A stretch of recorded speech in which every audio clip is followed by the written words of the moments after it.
Chapter 9. The Ambush.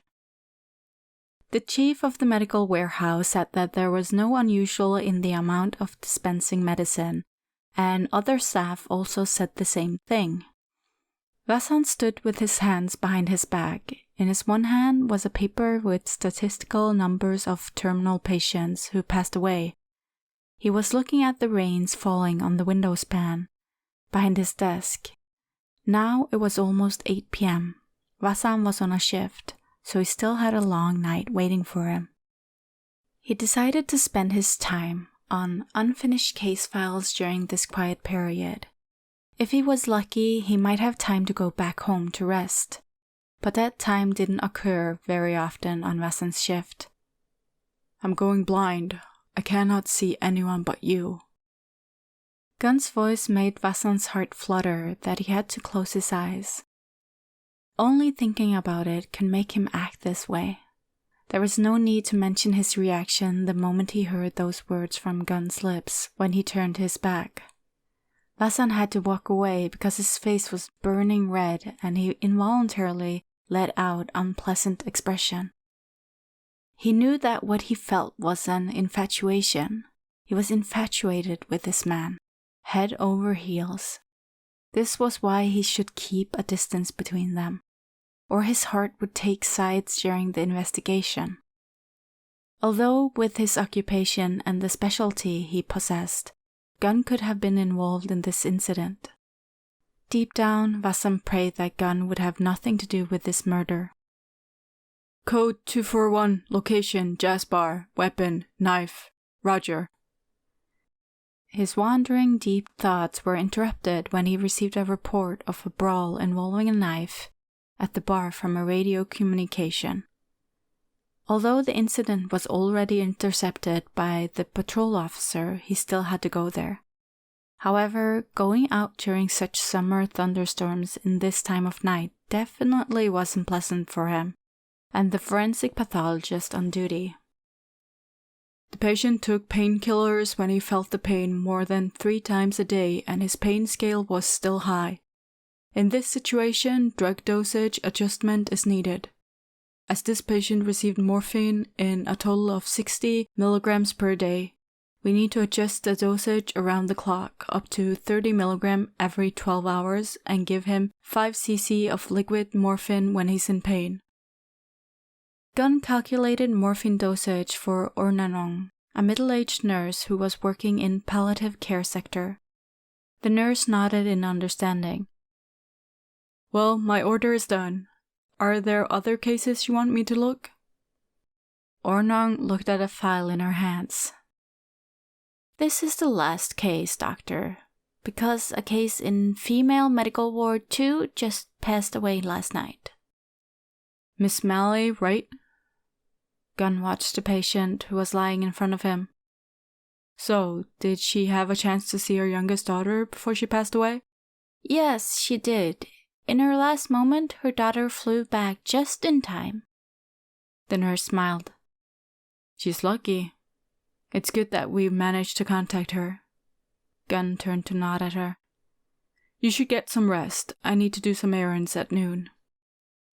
"Of course, I'll buy some coffee to stock up in our new lair." Haha, I like the word lair. See you at the OPD in the afternoon. Gunn's errand was to help his boyfriend investigate pharmacist Booze, so that he wouldn't be scolded that he gave only useless information. From what Vassan told him, pharmacist Booze was acting suspicious when he was questioned, so Vassan wanted to know if this person was hiding something. Gunn walked down to the pharmacy room in the inpatient department where pharmacist Booze worked. "Pharmacist Booze suddenly called in sick," a female pharmacist told Gunn from across the counter. "Do you have any urgent business, doctor?" "Oh, is that so?" Gunn backed away from the counter with a surprised expression on his face. "Nothing. I can come back later, thank you." He was acting suspicious in front of Vassan, and then he immediately called in sick. Gunn stroked his chin with a thoughtful expression. Unfortunately, he knew this pharmacist too little to give any information. What he knew was that pharmacist Booz had worked here for less than a year and visited the patients with him from time to time. He remembered that he once saw pharmacist Booz walked out of the staff residence behind the hospital. If he investigated there, perhaps he would find something. Gunn narrowed his eyes to fight off the sunlight at noon, looking at the old and deteriorating two-story hospital staff residence before him. Doors and windows were tightly shut. There were a few cars parked at the front. Gunn couldn't tell whether one of them was pharmacist Booz's or some other officers at the hospital that was temporarily parked in the area. Gunn looked around before walking towards the front door of the residence silently. He knocked the door 3 times and paused, waiting for a response. Silence. He carefully looked left and right before exploring around the residence. He took in all the details of the doors and windows, all the way to the back of the residence.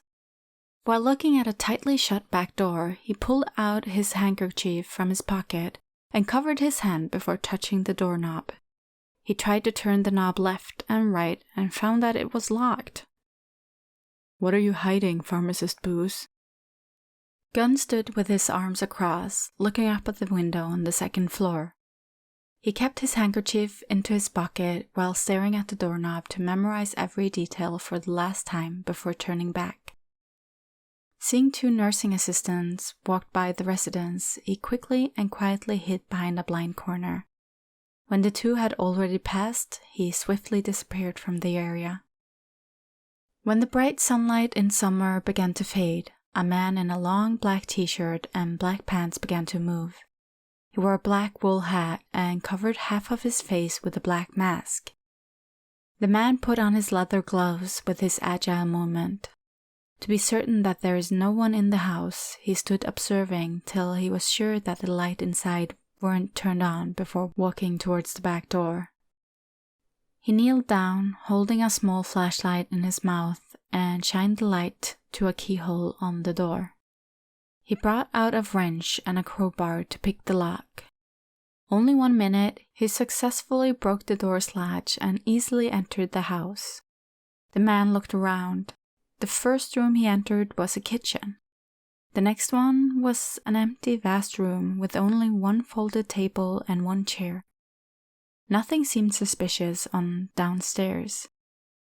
In the middle of the residence, there was a stairway leading to the 2nd floor.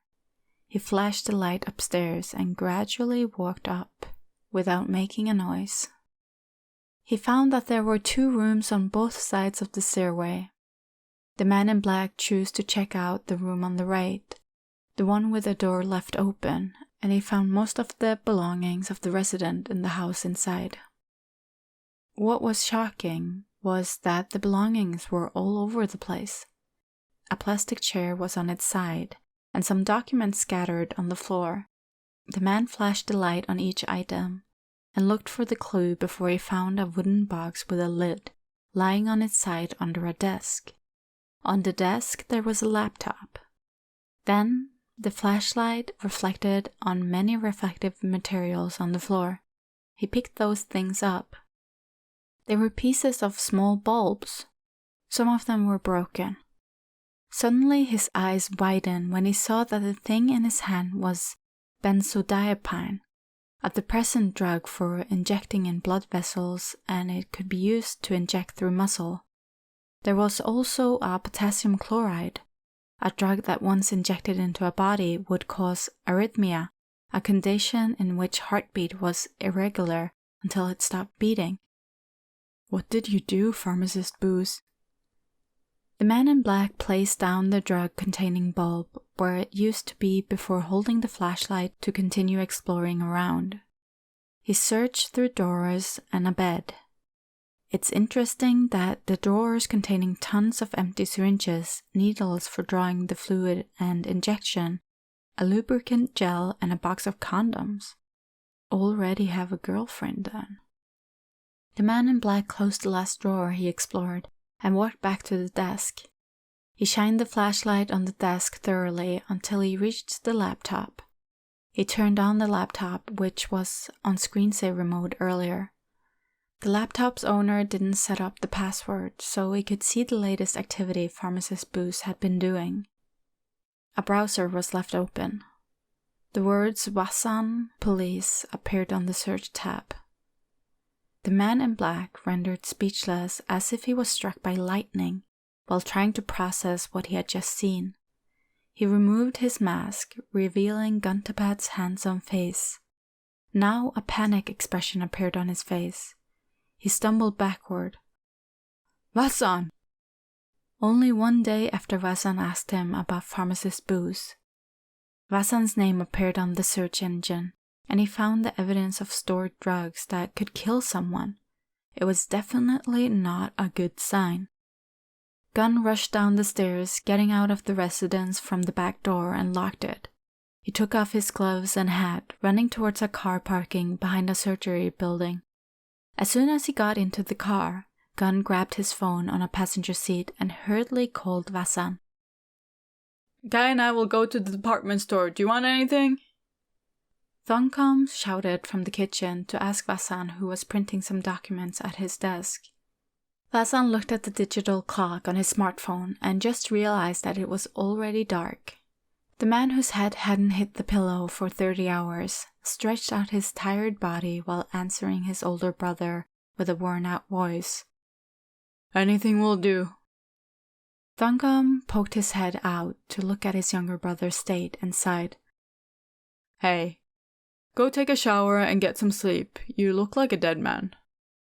Not yet, but almost. I didn't sleep last night and was soaking wet from the rain. How lucky I didn't catch a cold. Vasan flopped down on the desk. Would you mind buying some grilled Thai sausage with sticky rice for me? Hey, I'll go to the department store, not a market. If you want to eat Thai sausage with sticky rice, go to the market by yourself. Just kidding. Can you buy me prickly heat cooling powder? Okay, prickly heat cooling powder for Vasan. Guy, please help me remember that one. We'd better hurry. Vasan heard the front door closed, followed by a rumbling sound of a pickup truck's engine. After they were gone, Vasan was working on his computer for another half an hour until he felt dizzy. Thongkom was right. He should stop working and get some rest before he really ended up dead. He got to his feet and walked into the kitchen, opened the fridge, and pulled out a bottle of cold water to quench his thirst. Today he hadn't talked to Gunn at all. He told him that today he had to work all day and promised to call him in the evening. However, up until now, Gunn still hadn't called him, but Vasan didn't read much into it. He understood that they had their own business to attend, and he was too tired to hold any long conversations with anyone. In the middle of the silent night, a shadow figure slowly crept upon him. It was just a fraction of a second that Vasan had a glimpse of the shadow from the corners of his eyes, before his neck was locked from behind. He then felt a stinging pain around his left buttock, as if he was injected by a needle. Vasan shook himself out of his shock. As soon as he got his grip and was positive that the intruder didn't carry a gun, he raised his right hand, balling the intruder's sleeve above the elbow. Vasan caught the intruder's hand tightly, leaning backward and crashing his hip to the man's torso. He violently yanked the intruder's right arm while crouching down, sending the man tumbling onto the floor before him. Vasan saw the man's appearance while he was scrambling on the floor. He was tall, wearing a blue t-shirt and black pants. He wore balaclava covered from his face to his neck. Vasan also noticed that there was a syringe with a hypodermic needle on the floor nearby. A gun was what Vasan needed. It was in his desk's drawer in the next room. He swiftly turned, preparing to run, but huge hands suddenly grabbed his heels, made him lose his balance and fall. Both of them tried to get up, but unfortunately the intruder was quicker to reposition. He launched to pin Vasan down onto the floor. Vasan growled in his throat, punching his fist in the man's face, and tried to yank the balaclava from the person's head. Who the fuck? Vasan gritted his teeth while trying to resist the hands reaching for his neck. His strength seemed to falter, his vision became blurred. His head started to feel light as if he was floating in the air. With his last drop of strength, Vasan pushed away the hands that was strangling his throat and rammed his head to the intruders, forcing the man to pause momentarily. He used this chance to flip himself over and straddled him. He raised his fist, preparing to knock him out. Ah! Vasan's punch made the man under the balaclava fell dizzy, but he was still conscious. Vasan took his chance to flee to the desk in another room where he kept his gun. With the gun in his hands, he would regain his advantage. However, he didn't run as fast as he intended, because the ground beneath his feet suddenly became unstable. Vasan's body swayed, and the intruder caught up with him. He launched at Vasan, and both of them were sent rolling on the ground. Vasan was the one who was totally in disadvantage. He was lying on his back, his eyes were so heavy as if he was about to knock out. His body was like in a state of paralysis. His consciousness flickered like a short-circuit light bulb. The last thing he saw was the man in black got to his feet, walked around Vasan's body, and dragged him somewhere, while the last thing he heard was his phone vibrating on his desk.